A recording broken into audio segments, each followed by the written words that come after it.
Have a second? I second. Not moved and seconded. Any further comment? All those in favor? Aye. All opposed, motion carries. We will, I think I need to add anything to the agenda that I can't just do during We're gonna have the finance.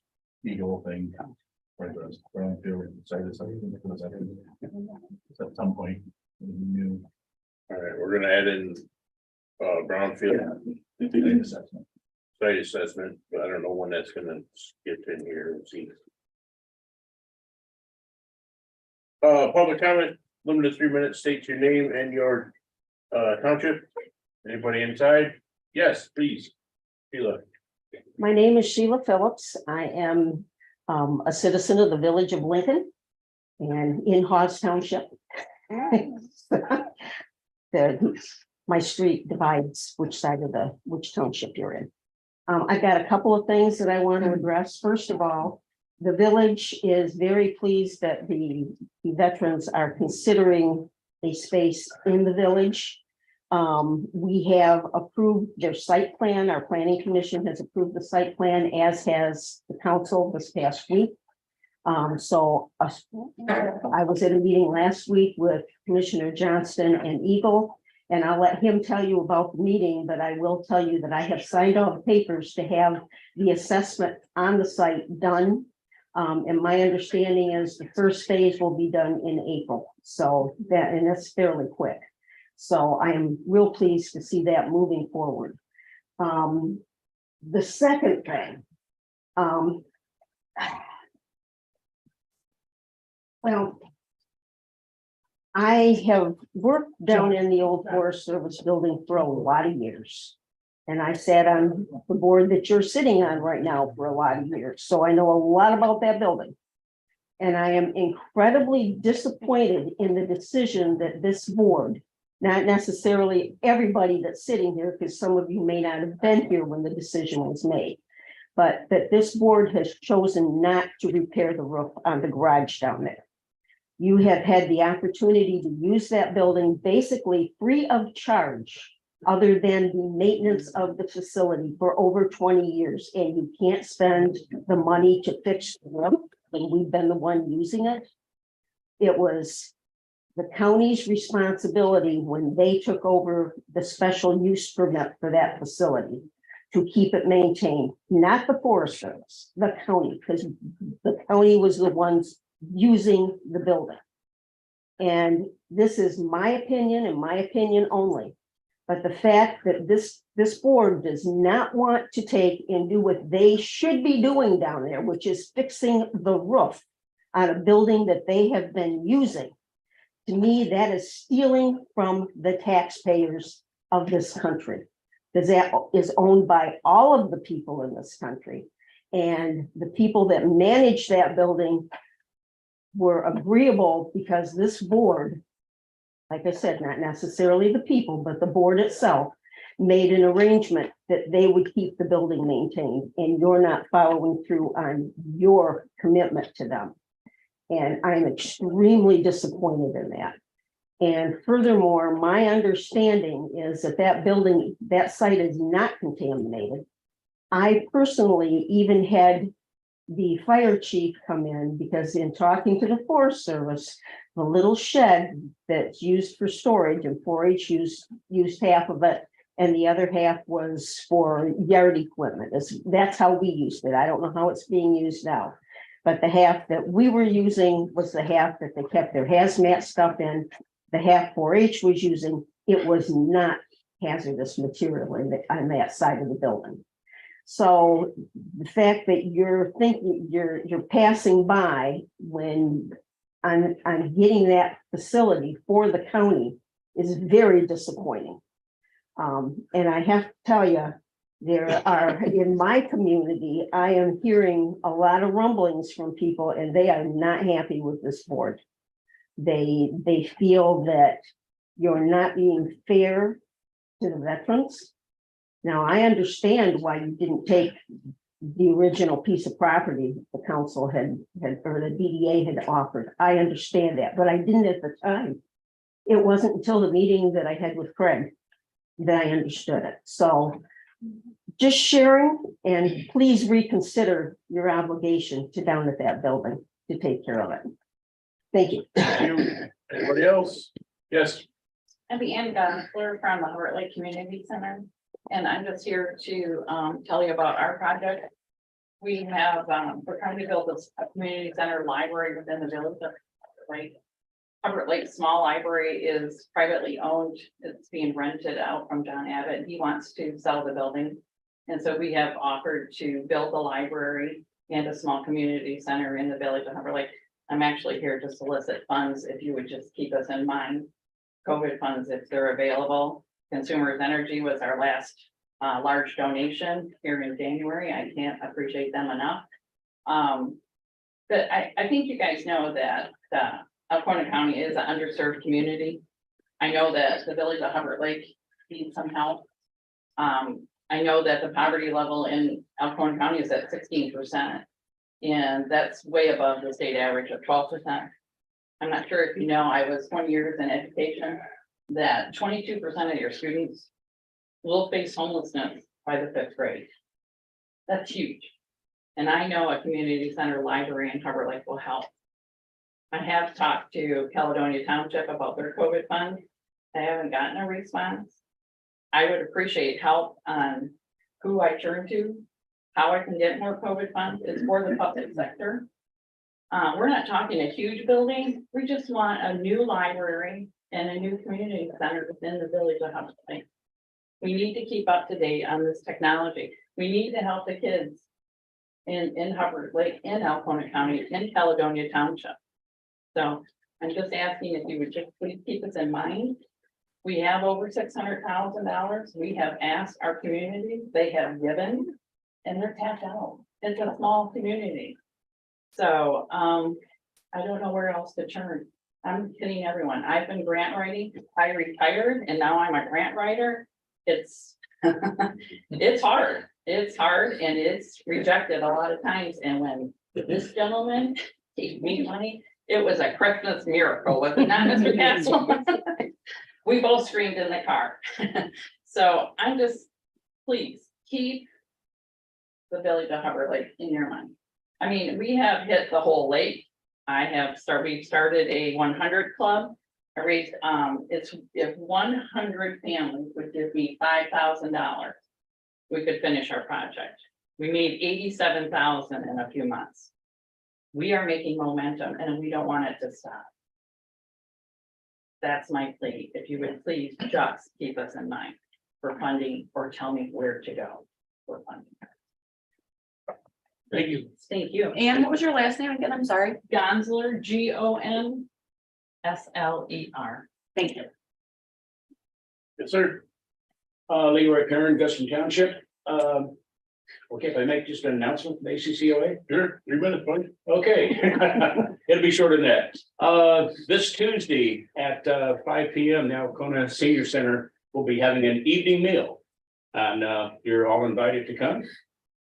There'll be chicken, I think it's marsala or something like that. Anyway, chicken with the wine sauce. So like to see you there. Thank you. Anyone else, public comment? Okay, Is that gonna be that candidate evaluation? No, that's not that. That'd be another. Okay. all right. We'll move on. I'm sorry, you got it.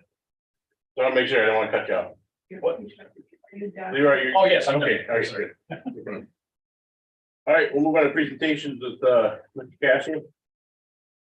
All right, good afternoon. I'm Rich Castle, Community Affairs Manager for Consumers Energy based out of our Tawas office. We were asked to be here to make a presentation about our hydro strategy. And so I got Josh Burgett here. He is the Executive Director of Community Engagement and Community Affairs. So I'm going to pass this over to him real quickly. So thank you. Great. Commissioners, thanks for having us today. Appreciate it. I know we have a hard stop, so I won't spend as much time on the presentation. I think everybody had a copy. I'll spend most of our time taking questions for you, whatever you got. And if we came here to talk about hydro, but if you have other things you'd like to discuss, we certainly can take those as well. I think you just focus on the potential closures and, and Yeah. what kind of the plans are right now and how you're gonna proceed. So Great. So our desire is to not close our facilities. We have operated these dams all across the state for an average of 100 years. It is our desire to find a way to keep these dams as is. So that is what we are working on right now. We are currently looking at potential sale opportunities if there's companies would be interested in taking these over. We've also are looking at federal, state, and local funding opportunities. The reality is the business model for us doesn't work.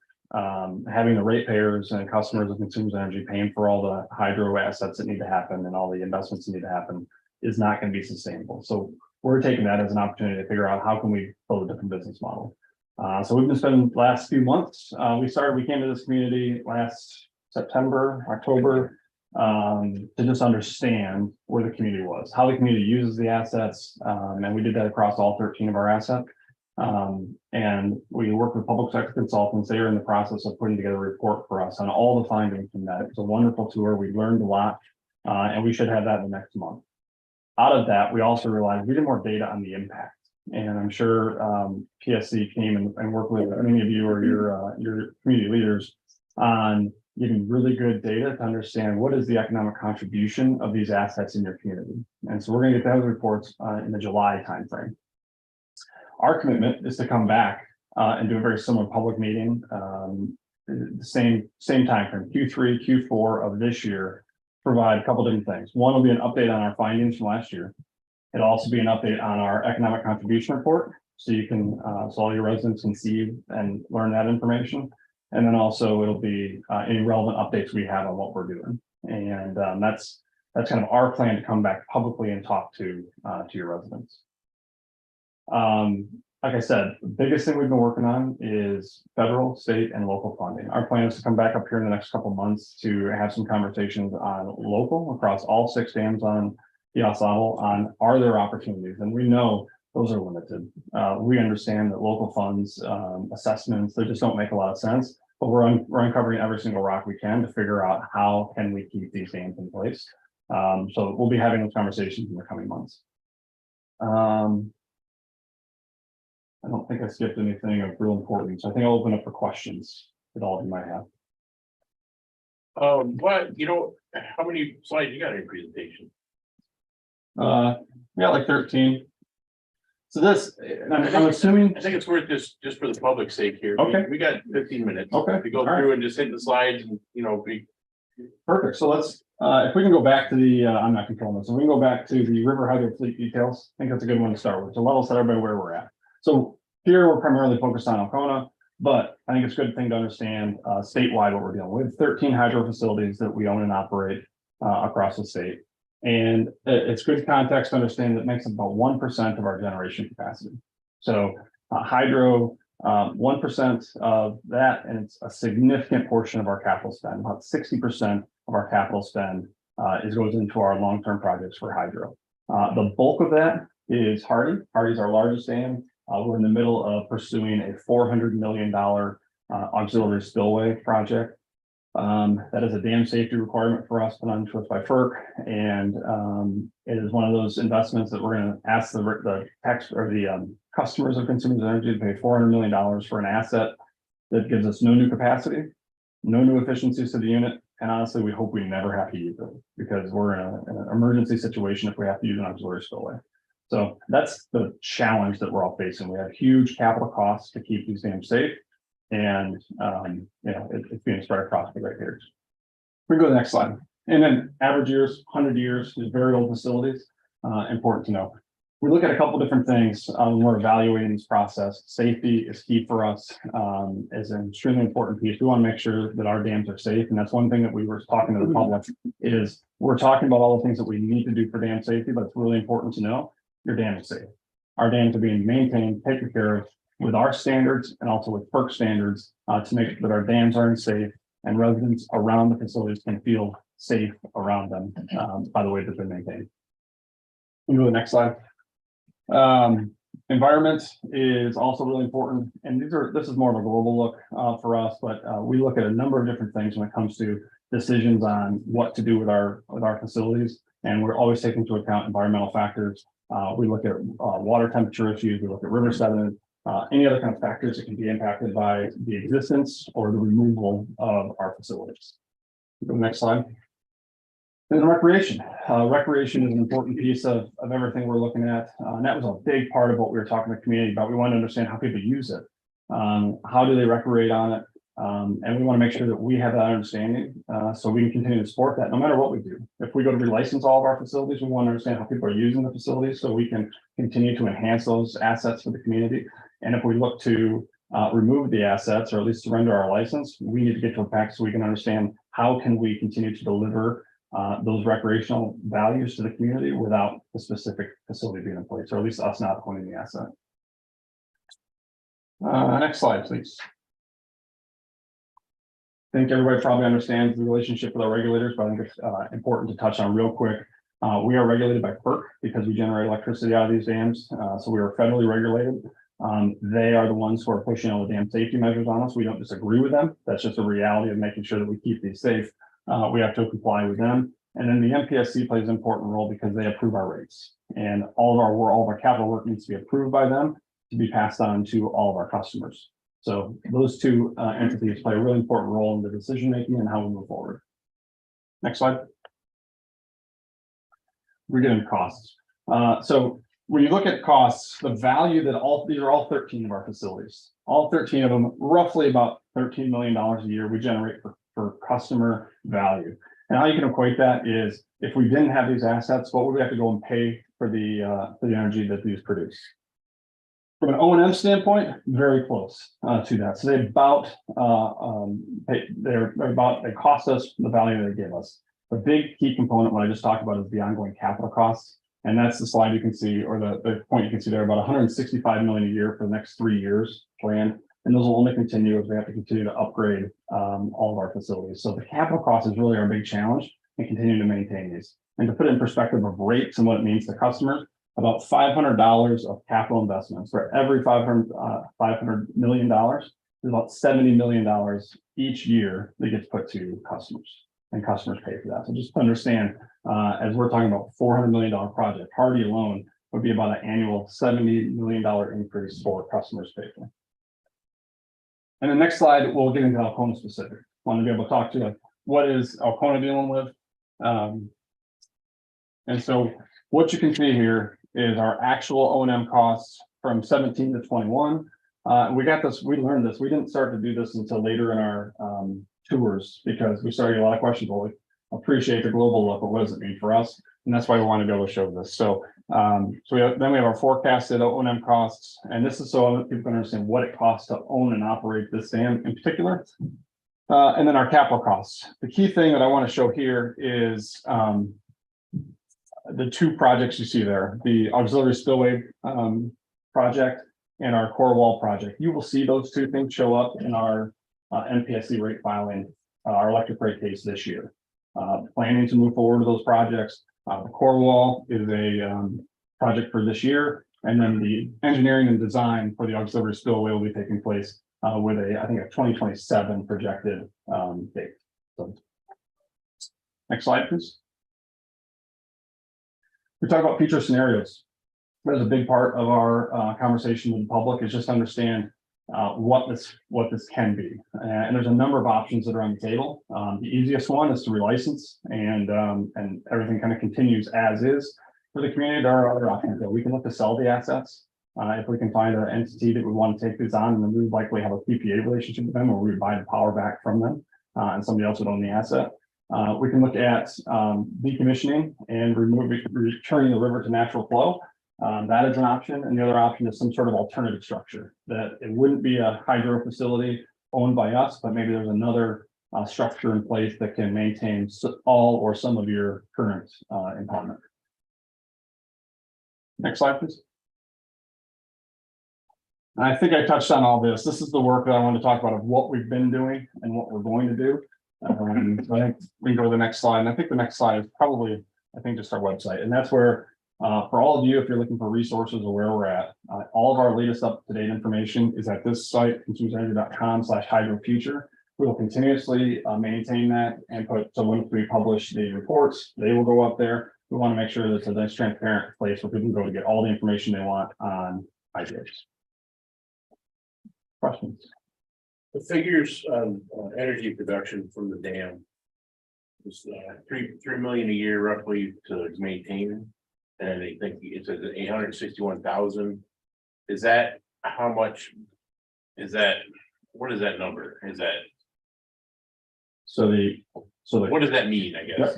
So the costs so take all capital projects out of it.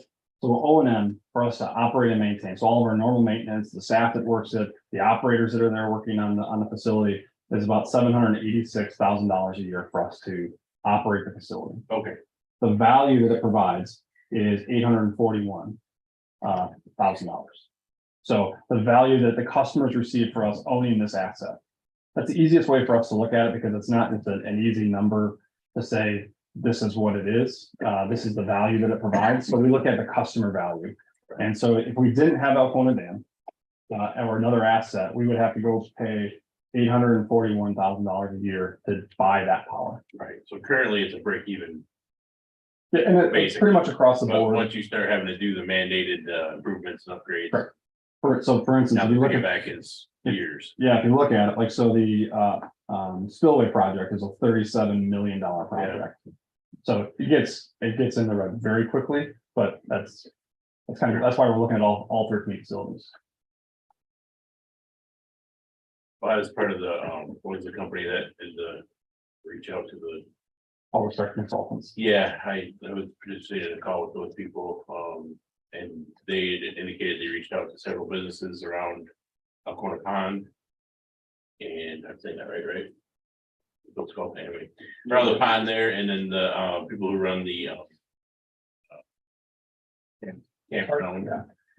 You know, so that's the biggest impact there. So that's it.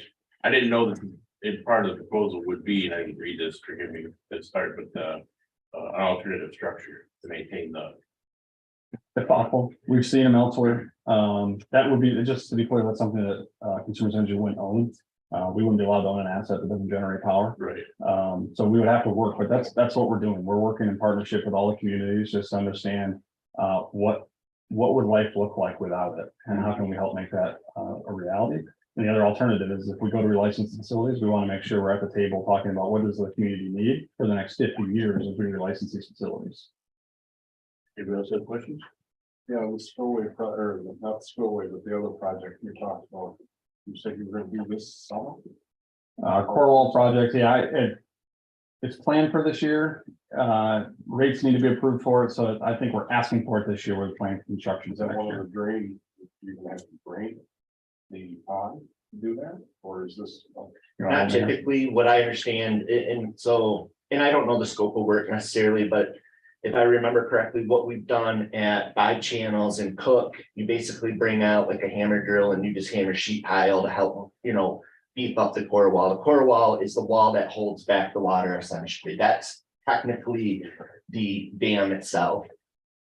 All of us think the dam is the building, but there's the embankment, and that core wall is a steel sheet pile wall that gets driven in, and that will help from a dam safety perspective. You talked to some of the public meetings of a plan of making a decision, I believe this year.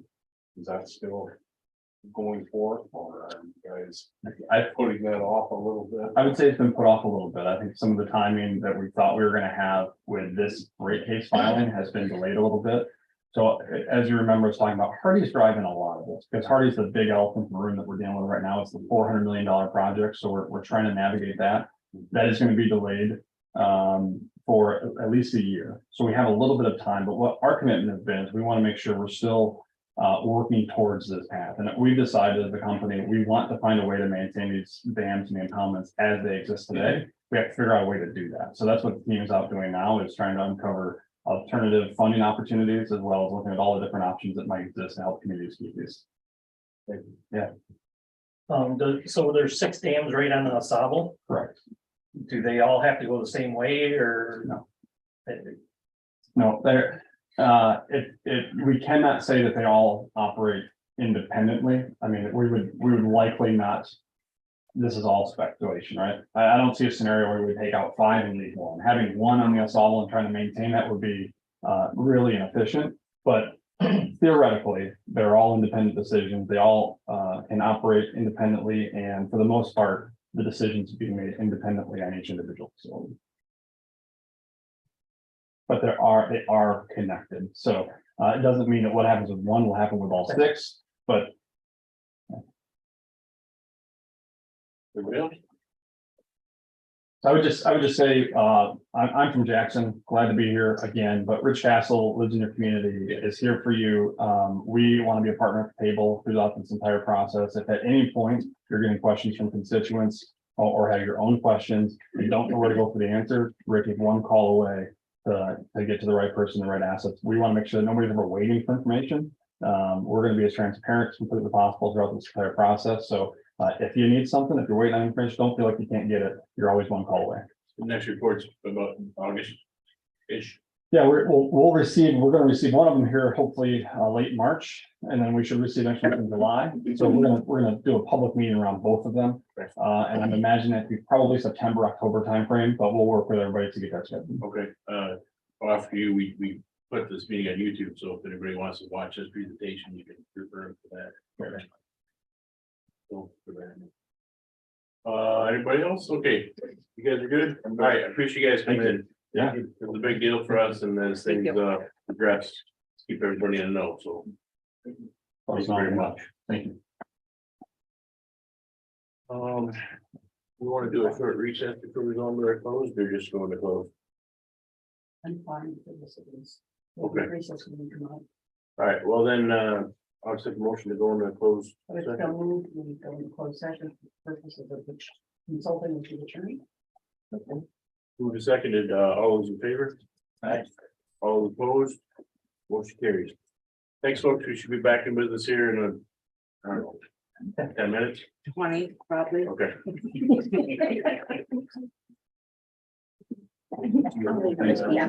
Yeah, thank you.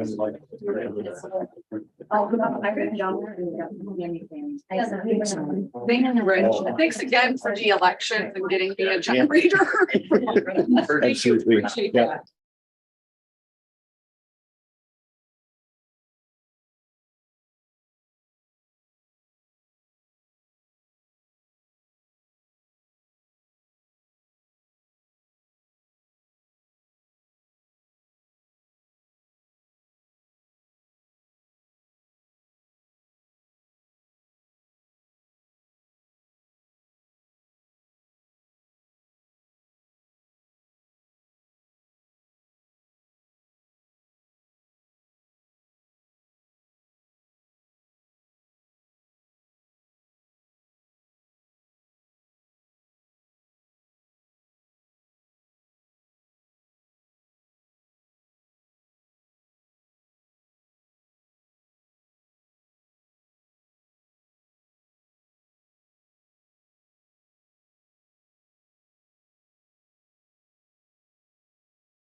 Hey, Julie, can you hear us? Yeah. Well, I'll get started. There she is. All right, let me give a beginning for Julie and then I'll have you jump in. So just let the board, you know, we had approved the phase one environmental investigation at the site in Lincoln, the second site. They did come back with an issue. There's an abandoned, there was an abandoned gas station there. So we went through that process. They were going to get us a quote on doing that. It was gonna be probably in the $15,000 to $20,000 area. I contacted Julie and they have a program that will take care of this. There needs to be radar and borings and all kinds of things done. So I've asked her, we've started the applications. I've asked her to just give a rundown on what that means and what we can expect from it and maybe a timeline. So go ahead, Julie. Okay, hi, everybody. Yeah, the program that I've been talking with Craig and the Village of Lincoln about is called the Brownfield Site Assessment Program. And basically how it works is it's a service. So it's not a grant. We provide all of the contractors that are going to do the work. So for the properties in Lincoln, we would do phase one, we'd do phase two, or I'm sorry, you guys already did phase one on the one property, but anyway, we would do phase two, we would do ground penetrating radar. That's all contracted through an EPA grant that we get, and we do all the contracting for that. So it's not anything that the county has to manage in terms of a grant.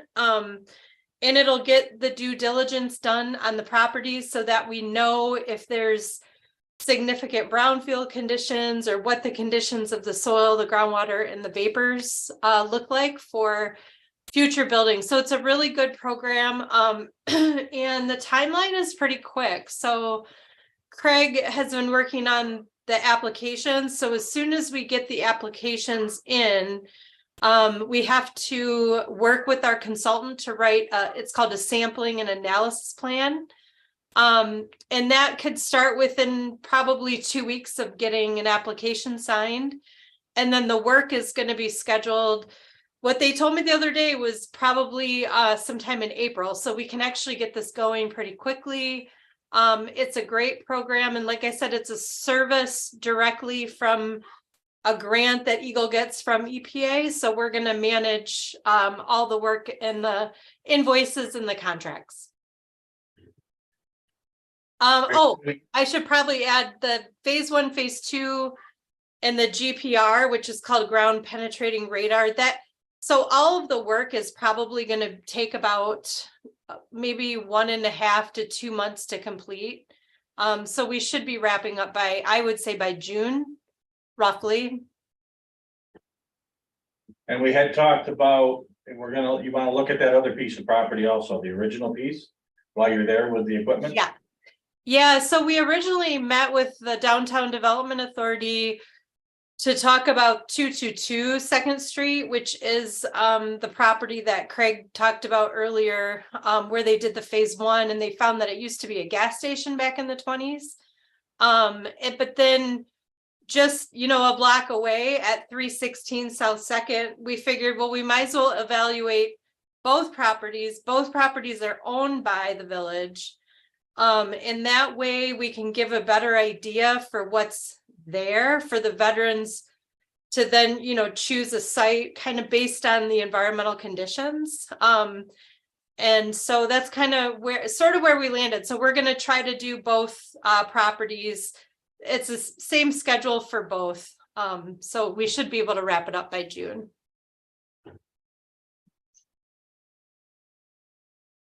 Thanks, Julie. I think any questions, I guess. We know. So, I guess I don't have anything else. I'll get these two signed today and get them over to you by first thing in the morning. Big benefit for the village, definitely, to know what's going on in those properties forever here, so that's good. Yeah. Yep. Cool. Let me know if you guys have any questions. Feel free to give me a call. Craig and Adam, they have my phone number, so feel free to reach out. Okay, thanks for all your help, Julie. Yep. All right, so if anybody, so all I have that I would ask of the board is a motion to allow the chair to sign the two applications for both the brownfield site assessment application. In Lincoln, so moved. Second. Moved and seconded, any other comment? No. Let's do roll call, Brady, yes. Johnston, Yes. Yax, Yes. Brumman, Yes, Small. Goes.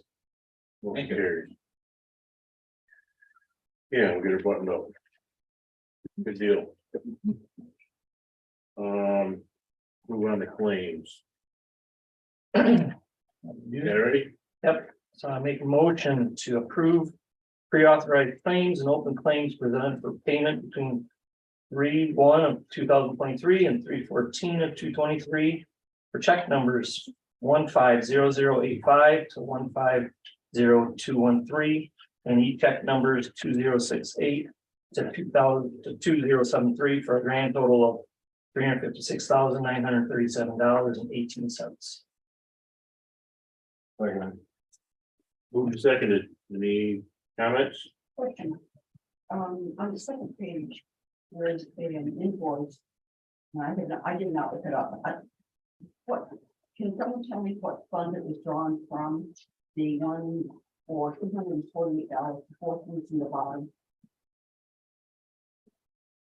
That against 101 or against what? Second page. That was drug court. Thank you, that's fine.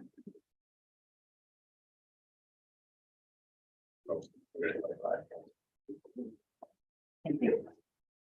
Okay, any more questions or comments? Roll call, please. Johnston, Yes. Small, Yes. Yax, Yes. Brady, Yes. Brumman, Yes, Moving to finance report, I have a few, David, I have a few things. The first thing is, the trial court, not trial court, front of the court. Had a meeting this morning with, the administrator. And there's a new, addition to the software there you have to digitally track documents that now are done, in hard copy. And it would require about $7,000 to their funding. 9,100. Oh, 9,100, what you put in front of me. But, with the, caveat that we can get 66% of that back, or 60%. 66. 66. 2/3 of it. 2/3 we'll get back, but this will, so she's asking to have this money moved into the road, so that's what we have in front of here. Where are we going to, from the general fund, correct? Yes, correct. What line in the general fund has an excess of $9,100? There will be an additional $9,100 transferring from tax collection fund. Okay. We've been utilizing the excess revenues that come in. We've been reducing, we have no transferring from fund balance. It hasn't been, it's not necessary at this time. And the tax collection fund portion that was to go in has been reduced by the increased revenues that we've received for the last year and anticipating for this year. And so there is a threshold that the Board of Commissioners set at a higher rate, and we will be able to utilize that for any necessities. Bottom line approximate cost is $3,000, correct? Or Correct. cost. 9,100, A third. we pay it out front. Right. The contract is $8,400. The equipment brings it up to $9,069 and $46 something. There is a piece of equipment that needs to be purchased. So moving forward, the annual fee will be approximately $8,400. Does this equipment have an annual cost also? $8,400. The equipment does not. It's a piece of the scanner. The software, The software that is the $8,400. and it's a scanner. And then a scanner is the equipment purchase, which is approximately I thought my $1,000. question was, does it have an annual cost, an annual or yearly? Yes, $8,400 Okay, The software. for the In June? software. Okay, Yeah. which would come in place the second year. We did the, yes, That's true. Correct. we did the budget for it in 2024. This is like exactly what's in my office. They're like the last office that doesn't scan their documents, so. If there was a fire, they would lose massive amounts of Oh, yeah. data.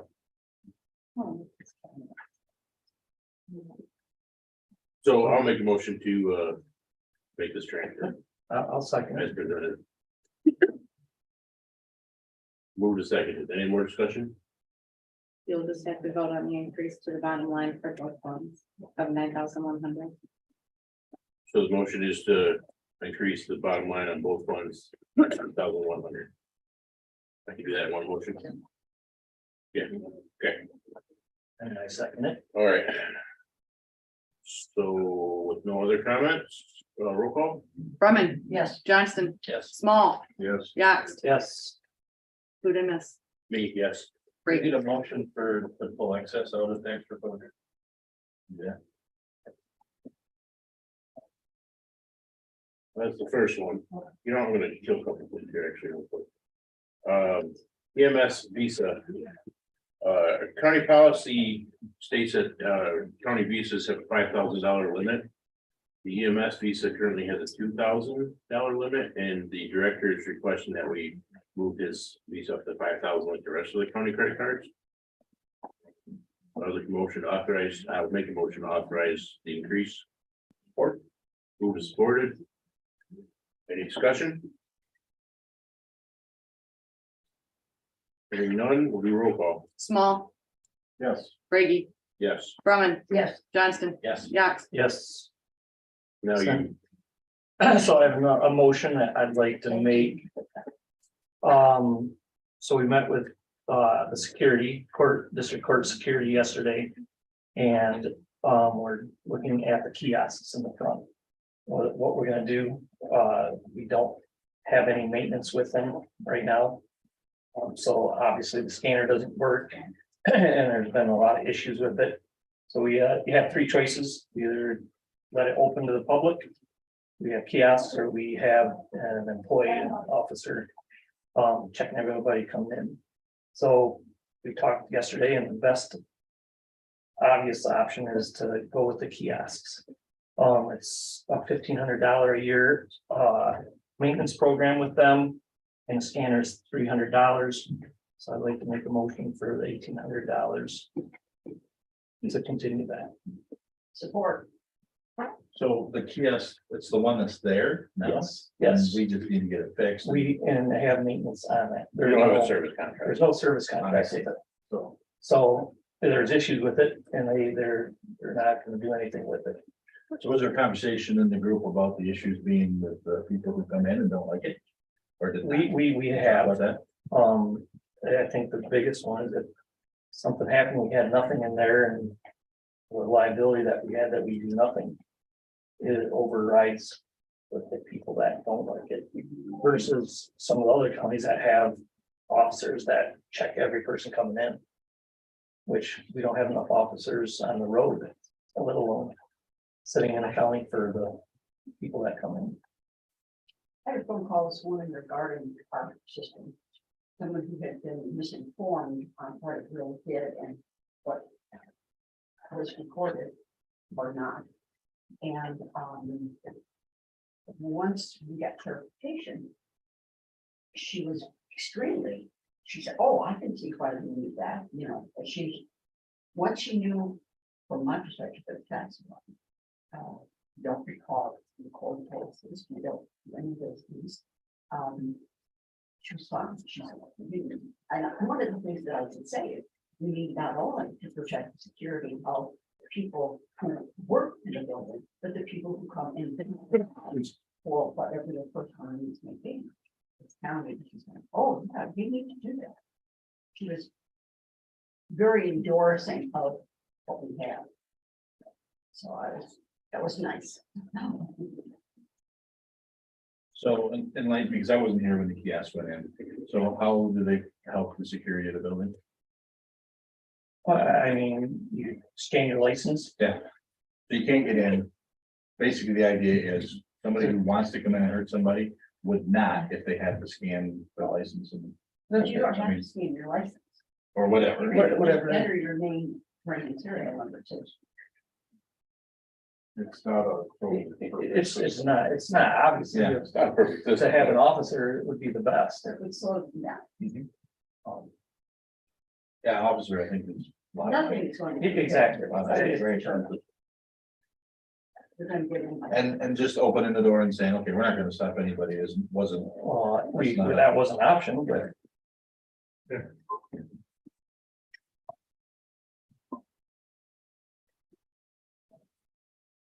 Anybody else?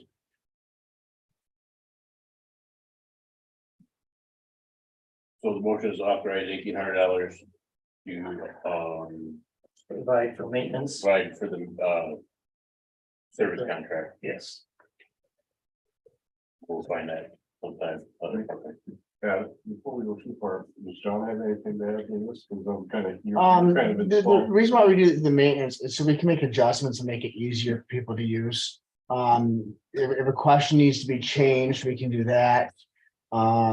The current badge printer is not working correctly. It's printing too small. So anything we can do, make it easier for the public to get in and using the kiosk. That's what this is for. Having their support makes it a lot easier to make the tweaks that we can to make it secure and make it easier for the public to use. And it's for the upstairs and downstairs? It's for the upstairs and downstairs kiosks. The upstairs badge printer was not working correctly and needs to get replaced. But to add the badge printer, and I need their help to adjust their software to make it at work. Simply taking the badge printer from downstairs to upstairs did not work. And I don't have the access codes for their software to modify anything. It requires them to do that. What else? Maybe my second round. Yeah. So it's a money deal to me. I think things are gonna break. We got them for nothing the first time around for grant money. They're gonna hook us for a service agreement for whatever. And then they're not gonna work. And then we're gonna say, well, now we gotta buy a new one altogether. And that's where I'm at. I think it's gonna end up. being This that. And then we're gonna have $1,800 a year in it for the next 3 years. And it's $1,500 a year. And it's it covers their software, the maintenance, their updates, and not only for them to help us out, but for security. So any patches that need to happen on their software to make it, if there's any vulnerabilities, this, that, the other, they will auto update to make sure that we're safe and secure. They're right. We probably keep that system, even if we had an officer there. Just for. It's handy. Well, it's an official record besides writing it down. Yeah, I mean, you think, Look for it. very possible, So, And I know the courts really like it with, Yeah. people have they have a badge on there, they. what you made to the courtroom. Easier with the badge on it. It's 15, you said it's 15 a year, so. Yeah, and that does not include hardware. So the hardware was under warranty for 1 year. So if the hardware would have broke, we would have to replace the hardware with another computer, not super expensive. It's their software maintenance that, and during the setup during COVID, they were very helpful in configuring the software any which way we wanted. They bent over backwards to make sure it was working for us. What was the original cost? The original cost, and this is just off the cuff, I want to say it was about $7,000 per, if I'm not mistaken. And that included the temperature sensor, the badge printer, the computer, the also modules so it can open up the door. And what isn't working now? The badge printer is currently not working, and to have it reset up, I need them to do it. Everything else was working? We want to change a couple questions around to make it easier, less confusing, make it better for when the public comes in, make it seamless, Yeah, more user friendly. Thank Keep you. the- Thank you for that the word. offices on both sides happier. Also, Right. No, I don't. There you go. I'm ready to go. Okay. Roll call it is. Yax, Yes. Johnston, No, Brumman, Yes. Small, Yes. Brady. Oh, yes. and it wasn't you. Last thing I have for, before I tag, Cheryl in on finance, is there's some conversation about funding for our school resource officer here in the county and, unofficially, and it sounds like what's gonna happen is between a state grant and then the school's budget and us, that the state grant will cover a third of the cost. The school will cover a third of the cost, then we'll cover the last third. It's not official yet, but, application is not in, but this is a conversation between, Scott Stevenson and Dan O'Connor and myself, so. That's just an FYI for everybody.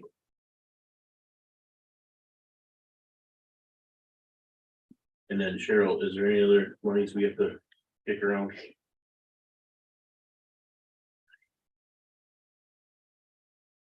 Not at this time. Okay. Then I will If I'm call, forgetting something, maybe. but yeah. It was a quick lunch. I thought we had it all covered, but I like to ask you just in case. And that includes finance, so we'll move on to personnel. Personnel. Then I guess it's the treasurer's report. 44, we have 44 properties left to pay, property taxes before foreclosure on April 1st.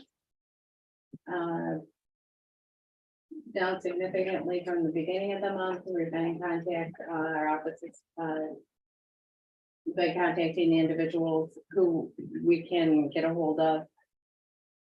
Doing everything that we can to avoid foreclosures for all the people that are in that situation. We have been encouraging people to call 211. There's a MyHack program that has been phenomenal about assisting taxpayers with their delinquent and forfeiture taxes and even current year. Electric bills, everything that has to do with the home, and they've been a great asset. And What's that program called? it's called MyHack, MIHAF. I'm sorry. HA what? MIHAP. Michigan Housing Great. Assistance. It's not the one, it's MyHack.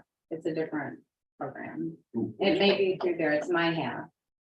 MIHAF. All right, good, thanks. Good information. Is the acronym that we have. We do have a flyer up in the window, but you can call 211. And they can assist you in that. And we would encourage anyone who does have taxes and forfeiture or delinquency to contact them. They've been very good about it.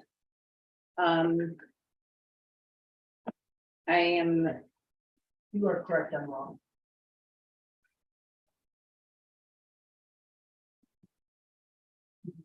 Looking at approval for $1,500,000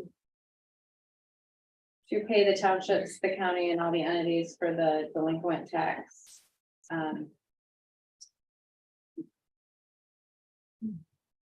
This doesn't include it, so $1,550,000 is the payout that approximately. Not, it's not the exact figures. I'm still working on a few of the entities that is going to be filled next week. Hopefully these will all be ready for the clerk's office on March 17th. And if there's any possibility that I can get some of them before the 21st, when I have the township meeting with the treasurers, we'll be able to do our settlement there.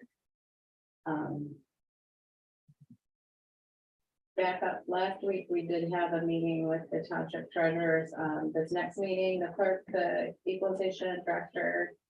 And the registered deeds are gonna be participating with the township treasurers. We've asked them that they're welcome to bring their assessors or at least have a discussion with their assessors in regards, it's gonna be a quick kind of just overview of how it's gonna, how certain things are gonna be working. And we had a good, pretty good turnout. A lot of people have a lot of things going on in their lives after tax season. A lot of treasurers like the hit the roads, but we'll be settling actually extremely early this year. We had a really good year.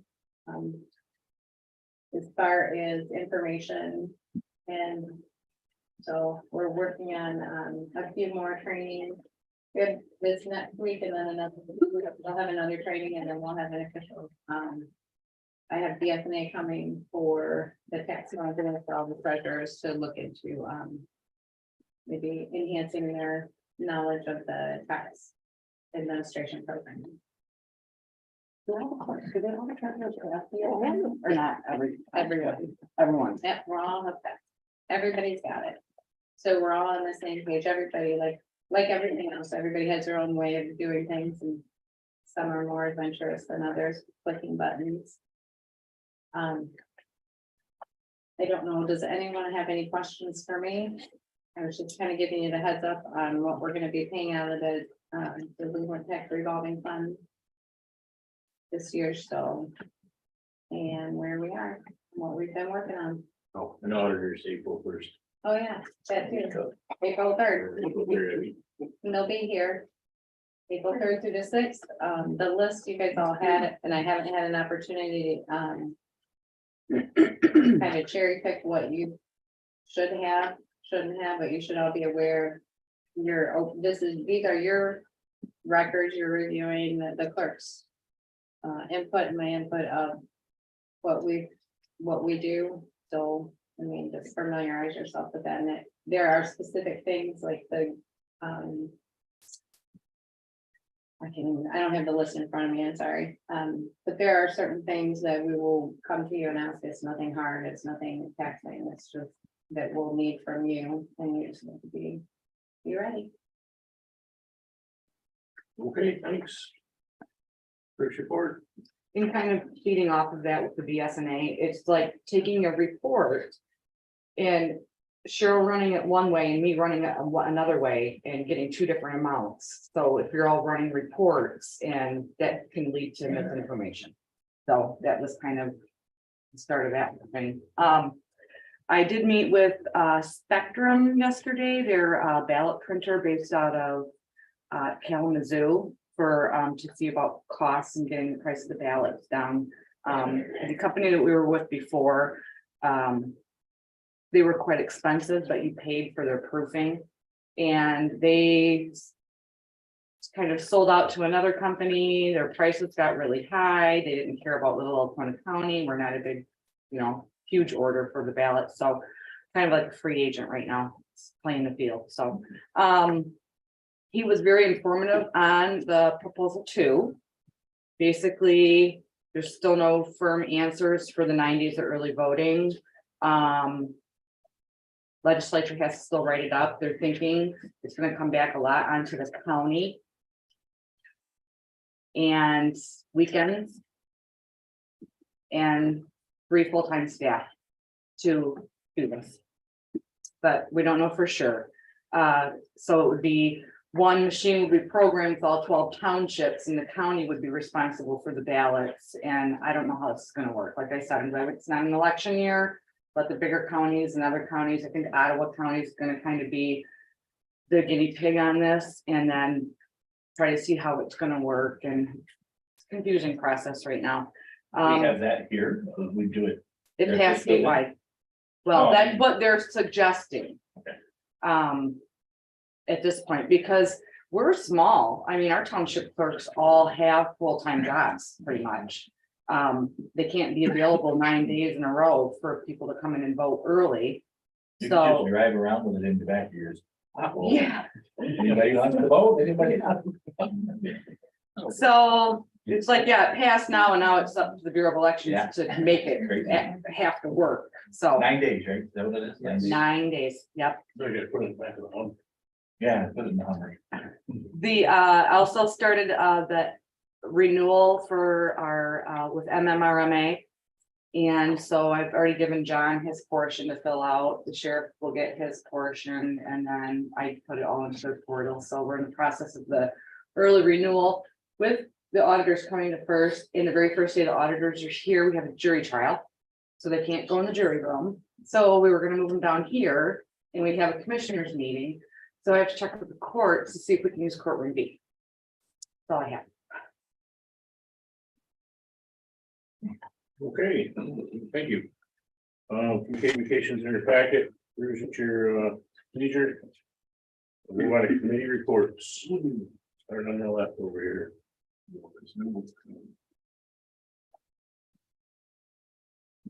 Most of me on that,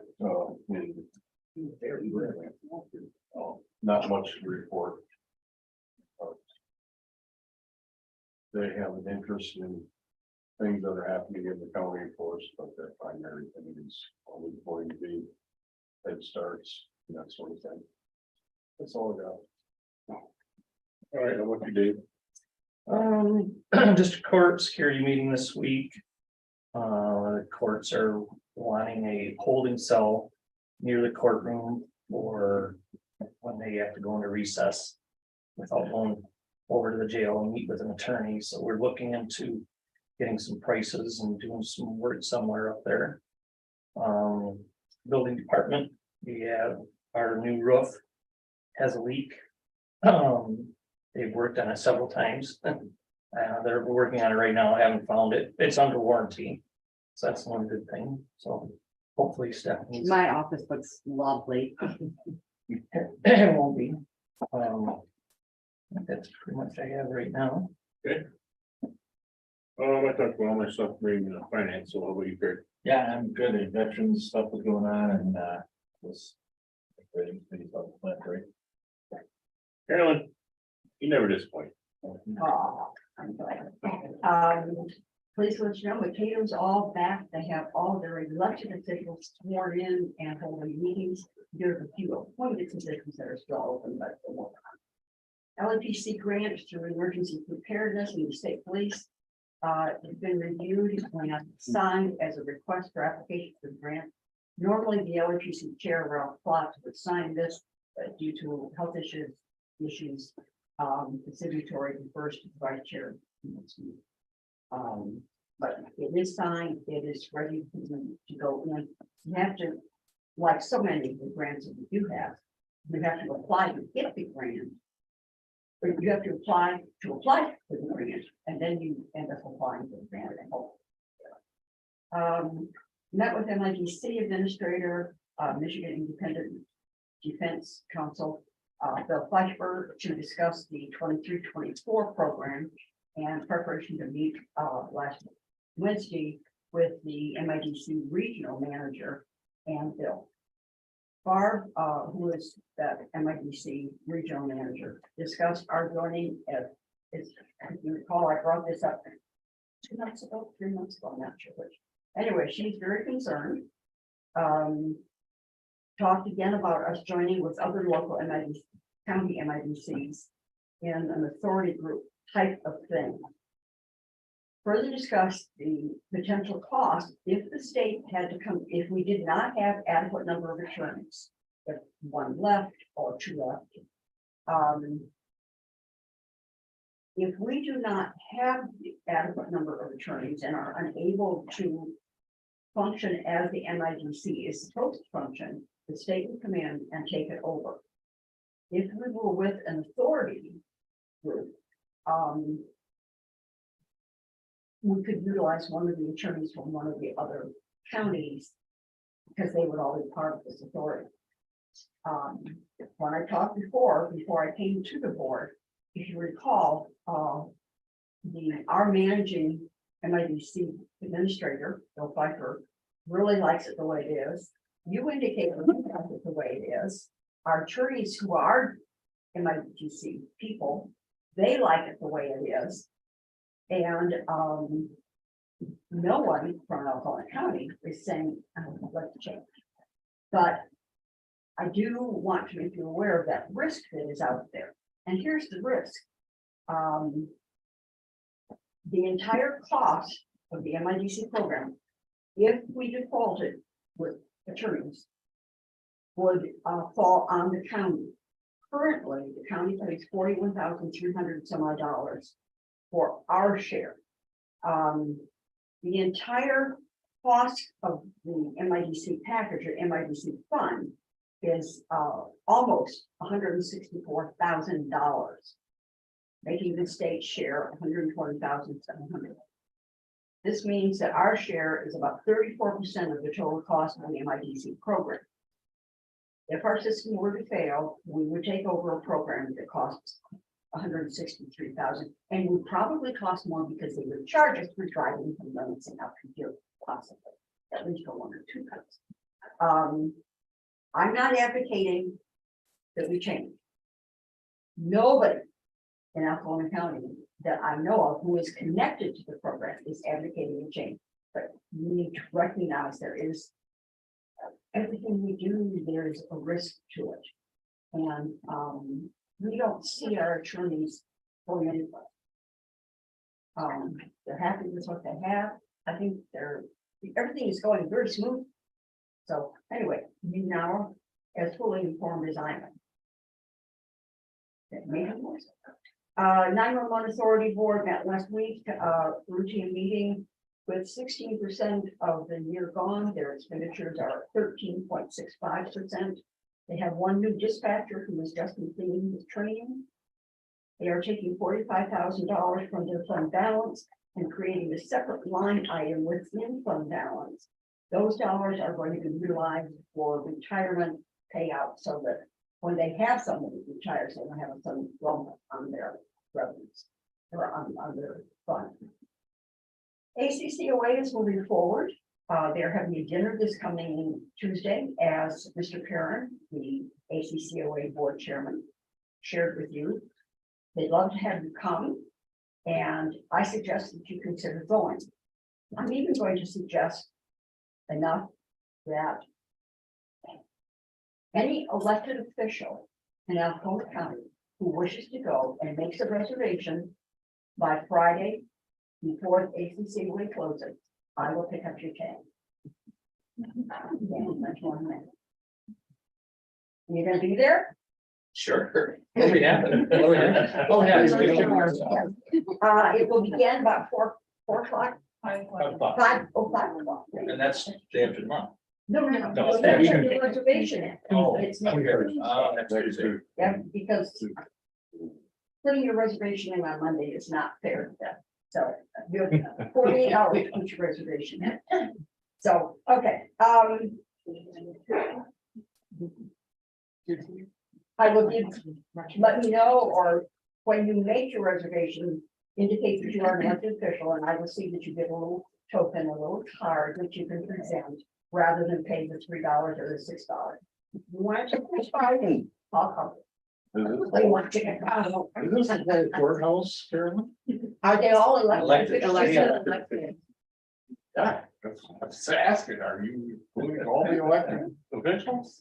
I will. I'm taking my risk. I'm betting my You're opening risk. your wallet. What about township elected officials? But I'm so. Oh, I just thought I'd ask. But I'm sure the veterans could pick that. Well, you said county elected officials, where is the county? They're township elected. County township. You said that, I didn't.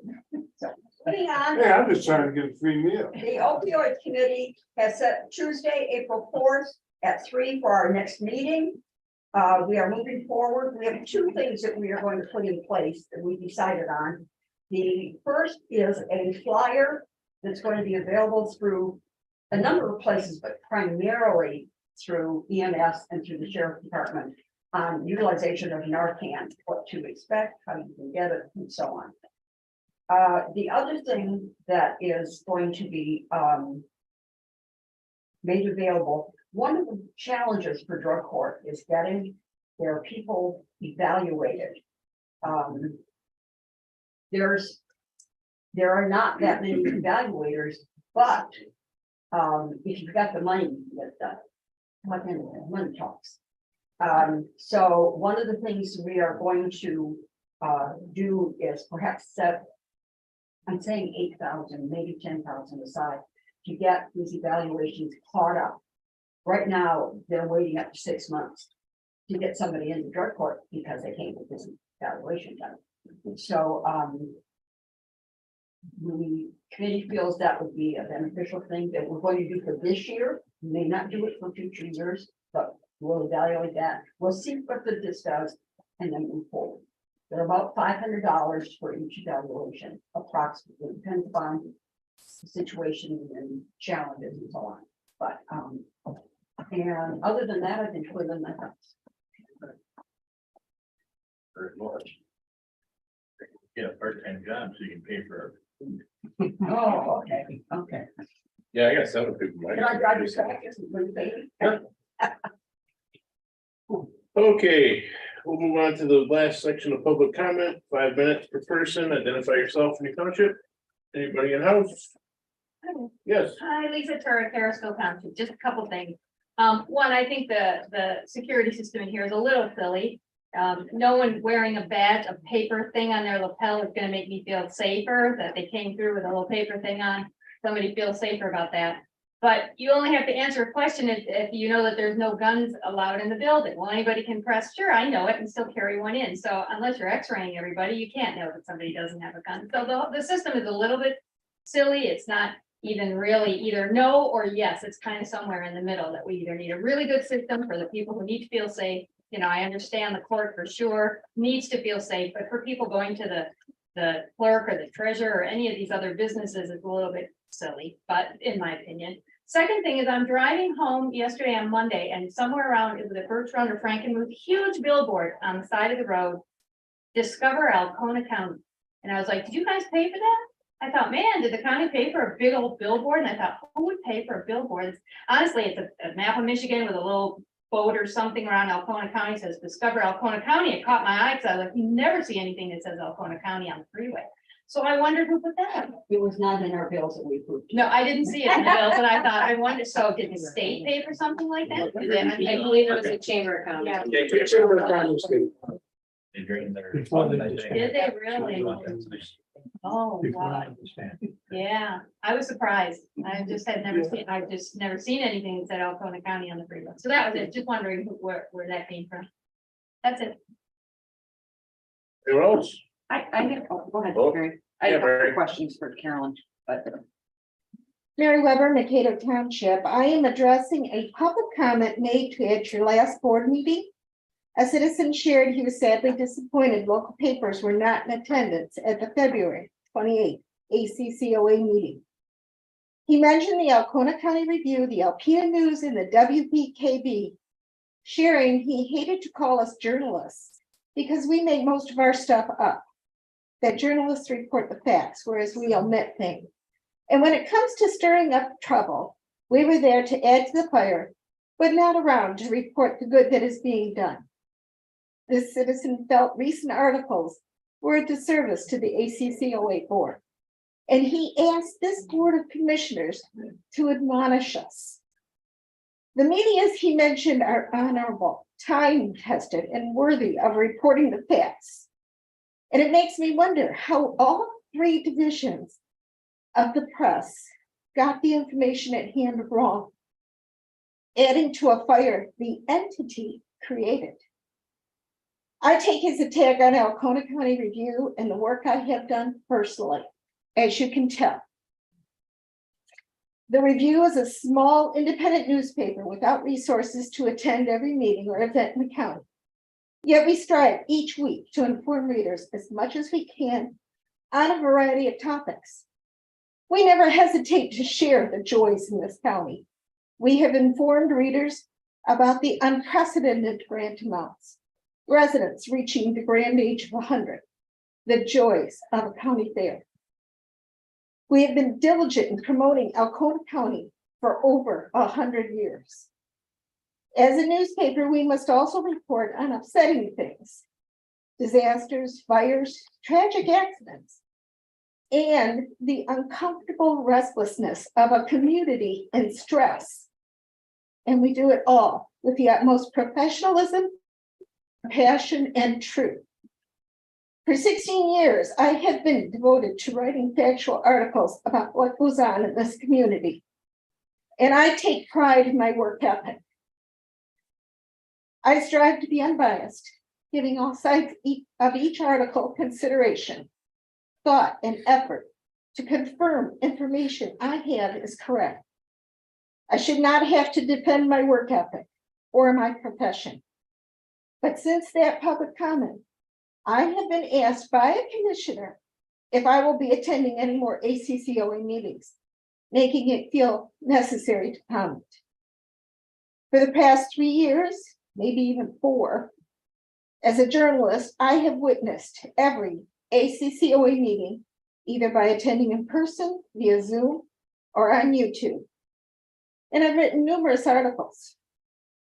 In the past, the ACCOA board and its executive director have treated the press kindly, going above and beyond to answer my calls for clarification and transparency quickly, even on a Sunday. If any citizen feels the Alcona County Review has not held up our end in reporting the facts, then they should take their concerns to the editor of the paper. I'm sure she'd like to discuss it with them. I thank this board for the many years we've had together and for all the help you have given when I ask for clarification, even on the weekends. I look forward to working with you and for this county for years to come. Thank you. Very good. Anybody else? Yes, sir. On that same subject, real quick, I would just like to make a comment that he was here earlier, the gentleman she's talking about. He says they make stuff up and they stir up trouble. This is the same guy back when veterans were going for our millage that misled our residents, lied to our residents in the newspaper about veterans. And for him to come forward and do them things and say the things that he has, it's just unfair and unjust to our local newspaper. It's caused a lot of problems for our veterans at the time. So I don't know where he gets off thinking that he can say these things. But anyway, on another subject, on behalf of our Veterans Committee, our veterans, and all the residents that has voted for us veterans and supported us, they're all very, very happy to see us working together as a community to do the right thing and do a good thing for our community. And we're seeing some support, and thanks for what's been going on lately. And it's nice to see us move forward to get this job done. Thank you. Thank you. Anyone else? Public comment? Sir. Hi, Dave Hanson, Building and Grounds. I just wanted to give a quick update. Once again, the roofers were here again today. As many people know, we put a new roof on the building last year. It's not even a year old. They finished it in May of last year. We had no issues all summer long. We had no issues all winter long until we started to get into the freeze thaw cycle we have lately. It started January 20th in District Court where we were getting a leak through the ceiling. And they've been back. This is trip number 6 for them to come back. And we've finally been, I think we finally found it this time. He brought back an assistant this time, dug back the roof all the way back to the west. And what they refer to as the curbing material. There's an intake pipe that comes up that draws in air for the air conditioning or air handling unit that controls the courtroom. And on one of the seams, it was under snow about this deep. It was actually open where it comes down and bends. You could actually stick something through the entire length of the seam where it was folded down where it should have been seamed. That would explain what was happening. It was like an ice dam effect. As long as we got inches of rain, the water all runs towards the drains, no problem. Snow sitting on the roof, no problem. But when we get these dramatic increases in temperature, it was backing up the water underneath the snow. couldn't get to the roof drain, which is all sloping downhill. It would back up and get into that seam, get into our roof decking underneath there, which is steel, and travel this way in the drip in district court and the clerk's office. So we're hoping this will fix the issue. We've been looking at a couple other options. Today they went the other direction, dug it up quite a bit farther to the other side. It was 15 feet away from where it was. But when you track it backwards, it's literally straight across from the service window of district court where the water's been dripping in the office. So it was a matter of keep circling around that area and keep clearing it back time and time again to find it. But he's been working by himself the last couple of trips. This time he brought down some help. And so we're hoping this will fix the issue. And I can get the buckets and pails and plastic out of your office. Tomorrow will be the true test. We started to get some melt today, but the sun was out. We were kind of anticipating a quick melt today. That's why they came today. Unfortunately, the clouds came in and everything stopped melting on the roof. So tomorrow, when we have a quick melt up, it's supposed to rise in temperature to almost 40. We'll keep an eye on the leaks tomorrow. And if we don't have any water in the building, hopefully this will take care of it. So moving forward. Thanks, Dave. Thanks, Dave. Okay, anybody else public comment? Carolyn, did you say that Mankato Township's meeting dates changed? They had board action Monday that indicated that they have decided on the third Tuesday of the month at 7 p.m. Okay, and we'll update But they that. may change that if it doesn't seem to work for them. Okay, we'll keep you informed because we gotta change it in our directory. Okay.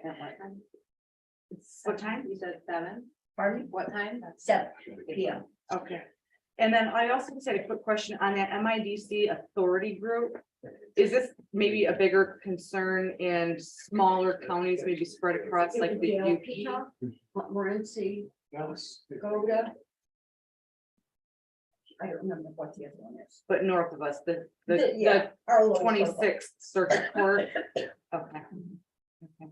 I just wondered if it was maybe more of an issue with less attorneys and a greater distance to travel. Well, and there's one of the things, I think it was Bill, maybe it was Barbara, said, you know, there's no guarantee that there's gonna be an attorney that's available for Alcona. They may be, you know, I don't know, but as everybody who's involved in the Alcona one is happy with it. Barb said, that's okay, as long as you recognize the potential risk. Is there any, quick question here, is there any support in these other counties for this authority? I'm going to say they don't care because they put their money in and somebody else takes care of it all. I mean, they have, Bill Pfeiffer is their administrator. And you don't even know what's going on. Almost, I think that's a fair assessment that if you talk to the commissioners and those things, I'm willing to bet a dinner at ACCOA that over 50% of them would not know. I'm not gonna take that bet. Well, it's there if you want it. They don't know, they don't care.